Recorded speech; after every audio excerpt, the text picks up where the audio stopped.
এই ভিডিওতে দেখা যায় ছোট ভাই ও ছোট বোন এসেছে বাবাকে দেখার জন্য। তখনই ভাবি উঠে দাঁড়ালো, হেই তোমরা চলে এসেছো, আসো এখানে সকালের নাস্তা আছে, সবাই মিলে আমরা নাস্তা করি, আসো। তখনই অপর পাশে বাবা টয়লেট পরিষ্কার করতেছে, হয়তো সেটা আপনাকে এখনই দেখাবে। দেখুন তখনই ছেলে বলতেছে বাবা কোথায়। তখনই ভাবি বলতেছে হ্যাঁ বাবা তো আছে। ছোট বোন বলতেছে বাবাকে দেখার জন্য আমরা এসেছি, আজকে তো বন্ধ পেয়েছি, অফিস বন্ধ সেই জন্য। তখনই ভাবি বলতেছে ঠিক আছে। অপর পাশে বাবা যখন কাজ করতেছে তখনই ড্রাম পড়ে যায়, তখনই আওয়াজ পড়লো। তখনই ছোট মেয়ে বলতেছে কিসের আওয়াজ এটা। তখনই ভাবি বললো যে না এটা এমনি বাসার হয়তো বিড়াল পড়েছে, তোমরা এখানে বসো, আমি বাবাকে নিয়ে আসছে, বাবা রুমে আছে। তখনই সে বললো এই বুড়া তুমি কাজ করো না কেন, তুমি কি কাজ করো, এগুলা সব কিছু ফালাই দাও, এত আওয়াজ করে কাজ করার জন্য।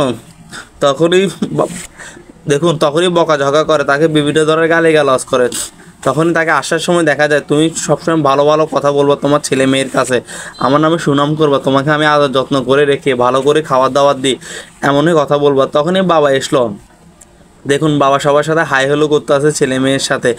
তখন ছেলে বলতেছে বাবা তুমি কেমন আছো, বাবা বললো যে ঠিক আছে আমি ভালো আছি। তখনই পায়ে একটি পাড়া দিয়ে বললো যে তুমি ভালো কথা বলো, কি খোঁচট দিল দেখুন। সেই খোঁচটেই বাবা অনেক ভালো ভালো কথা বলতেছে, ভাবি এই পাশে সুনাম করতেছে তার।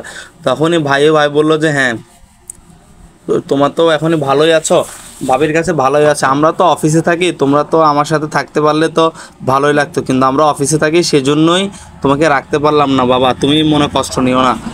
তখন এই পাশের কথাবার্তা হচ্ছে, তখনই বলতেছে বাবা, বাবা তখনই আর কিছু বললো না যে হ্যাঁ আমি খুবই ভালো আছি, তোমাদেরকে সেটা বলা যাবে না আর। তখনই ভাবি বললো যে ঠিক আছে, আমি তো তা আমার বাবার মতোই তাদেরকে দেখি, তুমি তো আমার শ্বশুর আব্বা, আমার ভালোই বাবা।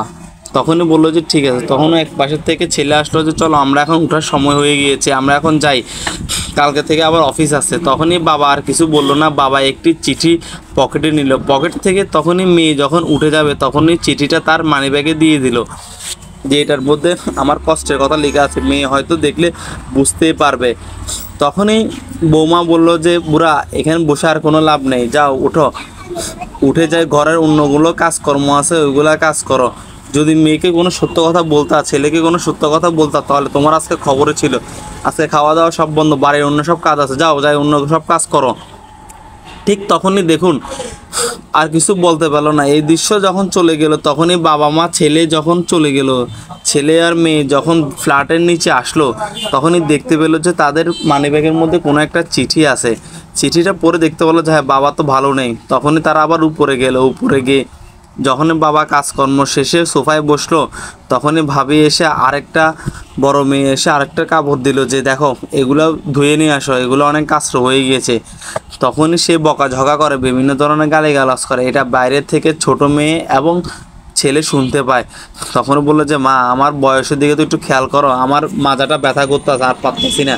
তখন বললো যে বুড়া এটা তো তোমার সব অভিনয়, আমি তো জানি। ঠিক তখনই বলতেছে যে হ্যাঁ এটা তো আমার অভিনয় না, এটা সত্য কথা। তখনই সবই আড়াল থেকে ছোট মেয়ে এবং বউ শুনতে পায়। তখনই সে বলল যে তোমরা বাবার সাথে এমনই করো, এমন খারাপ ব্যবহার করো কেন। তখন তোমরা আবার চলে এসেছো।